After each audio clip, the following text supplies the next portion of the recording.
बिस्मिल्लाहिर्रहमानिर्रहीम। बुखारी, मुस्लिम और अबू दाऊद में ये हदीस मौजूद है और हम दारमी से उनकी अपनी सनद के साथ हज़रत जाबिर बिन अब्दुल्लाह से पढ़ रहे हैं कि अन्ना नबी सल्लल्लाहु अलैहि वसल्लम हिन रजिअ मिनल उम्रतिल जिराना बासा अबा बकर अलल हज। बेशक नबी करीम सल्लल्लाहु ताला अलैहि वसल्लम जिराना के उम्रा से जब वापस पलटे तो अबू बकर को अपने हज के लिए भेजा, हज का अमीर बनाकर भेजा। फ़अक़बलना मअहू, हम आपके साथ आ गए। हत्ता इज़ा कुन्ना बिल उर्ज, हत्ता कि हम जब उर्ज मकाम, ये एक जगह का नाम है, मकाम उर्ज पर थे तो सब्बा बिस्सुबह है, नमाज सुबह के लिए तस्वीब हुई, आवाज़ दी गई, उठाए नमाज सुबह के लिए। फलम्मा इस्तवा युकब्बिरा, फिर जब सफ़ें दुरुस्त हो गई और तकबीर कहने का वक्त आ गया, सफ़ें दुरुस्त हो गई, सफ़ें लग गई ताकि तकबीर कहे, ले युकब्बिरा, ताकि तकबीर कहें। ये मंजरनामा पेश कर रहे हैं हज़रत जाबिर बिन अब्दुल्ला, यानी ये भी उस जमात में मौजूद थे जो हज़रत सिद्दीक़ अकबर रज़ी अल्लाह ताला अन्हु की इमारत में हज के लिए रवाना हुआ। यह मकाम उर्ज पर ऐसा हुआ। तो जब सुबह की नमाज के लिए उठे, उस माहौल में सफ़ें दुरुस्त हो गई, तकबीर होने लगी, तो सामिअ रग़बत खल्फ़ ज़हरिही, तो उन्होंने रग़बा की आवाज़ को सुना, रग़बा सुना, खल्फ़ ज़हरिही, अपने पसे पुश्त, पीठ के पीछे, यानी पीछे से रग़बा सुना। अब मसला यह है कि रग़बा किसे कहते हैं? रग़बा कहते हैं ऊँटनी की आवाज़ को। जब ऊँट या ऊँटनी बुड़बुड़ाती है, उस बुड़बुड़ाने को अरबी में रग़बा कहते हैं। रग़बा, रग़बा, उसकी आवाज़ सुनी तो फ़वाक़फ़ा, अबू बकर रुक गए। हालांकि तकबीर कहने को थे, सफ़ें दुरुस्त थी, तकबीर कहने को थे। जब रग़बा सुना, ऊँटनी की आवाज़ सुनी तो रुक गए। अन तकबीर, तकबीर कहने से, अल्लाहु अकबर कहने से रुक गए। फ़क़ाल, आपने फरमाया, हज़रत सिद्दीक़ अकबर रज़ी अल्लाह अन्हु ने, हाज़िही रग़बतु नाक़त रसूलिल्लाह सल्लल्लाहु अलैहि वसल्लम अल जदआ,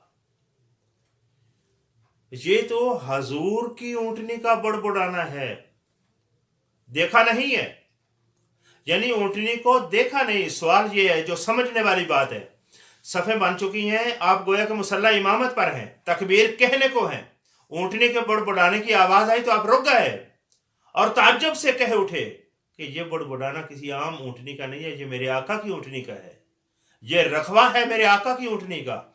अब यहाँ लोग ये समझें कि इतना एहसास और हजूर का कुर्ब, यानी विजदानियात में, जो अपनी ज़ात के अंदर विजदानियात होती हैं, कैफियात विजदानिया, उनका कितना कुर्ब है मुस्तफ़ा जान रहमत सल्लल्लाहु अलैहि वसल्लम के साथ और आपके साथ मनसूब चीज़ों के साथ, चाहे वो इंसानी हो या हयावानी। कितने कि ऊँटनी की आवाज़ का इम्तियाज कर लेना कि ये किसी और का नहीं, मेरे आका की ऊँटनी का है, तो ये सिद्दीक़ अकबर की ये शान कुर्ब है, ये उनकी ही विजदानी अज़मत है सिद्दीक़ अकबर का। ये तो किसी को नसीब में बड़ी मुश्किल की बात है। तो मैं कहता हूँ रग़बा, हज़ूर अलैहिस्सलातु वस्सलाम की नाका का रग़बा पहचानना, ये सैयदना सिद्दीक़ अकबर रज़ी अल्लाह। आप छोटे बच्चे अमूमन मिसाल के तौर पर आप गली से मोटरसाइकिल गुजरते हो तो वो अपने पापा की बाइक जो है उसकी कोई आवाज़ समझते हो, जो ऐसा पहचान कर लें। कभी हो जाती है सही, कभी गलत भी हो जाता है, लेकिन कुछ ना कोई रखते हैं। लेकिन मैं कहता हूँ कि ये तो सवारियों की है, ये ख़ास होती है। और बल्कि माँ अपने बेटे की कोई इस तरह की अदाओं का अगर एहसास रखे तो वो एक वजह है, यानी समझ आती है कि वो समझ जाती है कि अब जो दस्तक किसी ने दी है, ये मेरा बेटा आ गया है दरवाजे पर। ये एक ख़ास ताल्लुकात होते हैं। तो मैं कहता हूँ कि हज़रत सैयदना सिद्दीक़ अकबर का हजूर से क्या कुर्ब था यार। हजूर की अपनी आहट नहीं है, हजूर की सवारी का जानवर है और उसका बुड़बुड़ाना है। اور ابو بکر کہہ رہے ہیں یہ میرے آقا کی اونٹنی ہے جس کا بڑبڑانا ہے.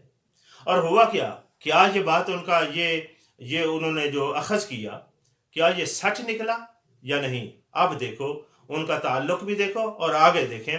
فرمایا حدیث میں لقد بدا رسول اللہ صلی اللہ علیہ وسلم فی الحج.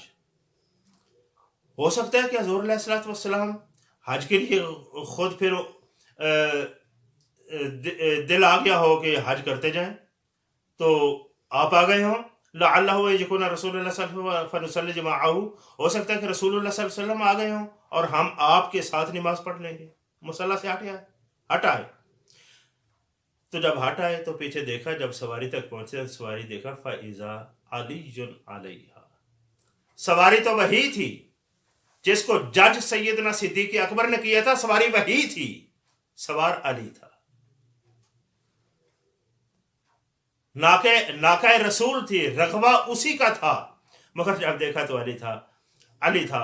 بہرحال یہ آگے بات تو چلتی ہے نا حدیث میں. حضرت سیدنا صدیق اکبر نے مولا علی سے کہا امیر و نام رسول.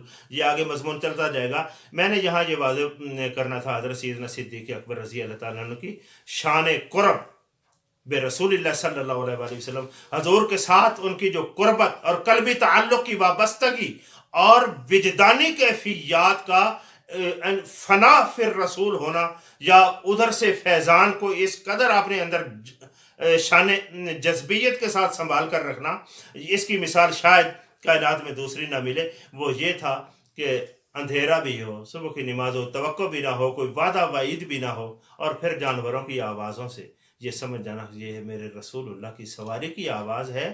تو یہ شان ہے سیدنا صدیق اکبر رضی اللہ تعالی عنہ کی. اللہ رب العالمین آپ کی عظمتوں کی خیرات ہم کو بھی راہ راست کی توفیق عطا فرمائے.